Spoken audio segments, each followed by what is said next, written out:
The box and blocks test is an outcome measure that assesses unilateral manual dexterity. It has been found to be a valid and reliable outcome measure in a variety of populations, including cerebral palsy, fibromyalgia, Charcot-Marie-Tooth, multiple sclerosis, stroke, traumatic brain injury, traumatic upper extremity injury or amputation, community-dwelling adults, and pediatric populations. The test takes approximately 5 minutes to administer and score. It is easy to use and portable. There is a one-time cost associated with purchase of the test equipment. The equipment required is a stopwatch, a standard height chair and table, and the box and blocks kit, which is comprised of a standardized wooden box with a center partition and 150 wooden cubes. Ask the patient to sit on a standard height chair in front of the table.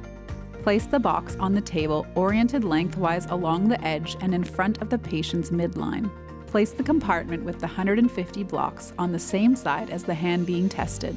The test should be completed with the sound side first. Stand facing the patient for a clear view of the blocks being transported while scoring the test. Read standardized instructions to the patient.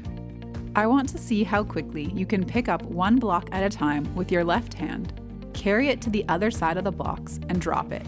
Make sure your fingertips cross the partition. Watch me as I show you how.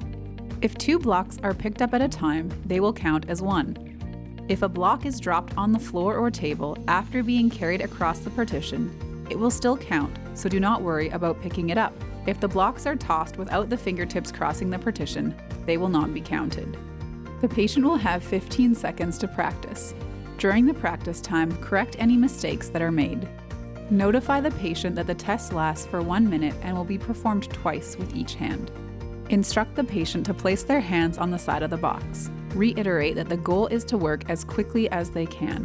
When it is time to start, let the patient know by saying ready and then go as you start the stopwatch. Repeat the test twice with each hand.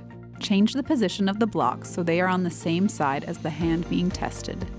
The score is the number of blocks carried from one compartment to the other in 1 minute. If the patient transports 2 or more blocks at the same time, this should be noted and the number subtracted from the total. No penalty should be made if the subject transported any blocks across the partition and then the blocks fell onto the floor or the table. Score each hand separately. Take the average of the 2 trials as the final score. Use the scores to compare to normative values based on gender, age, and population. For example, the patient's average score for their sound side was 61. Their score falls below the established average of 73.6, but within the range of 54 to 85 for matched age and gender normative values. The patient's score on the amputated side was 17, which is above the published average scores of 13.4 for people with transradial amputations. Scores can also be used to assess changes between 2 points in time, such as before and after treatment.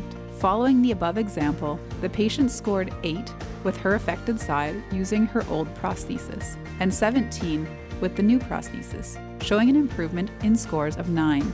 This depicts a meaningful improvement since the change in scores was greater than the established minimal detectable change of 7.7 points for people with amputations.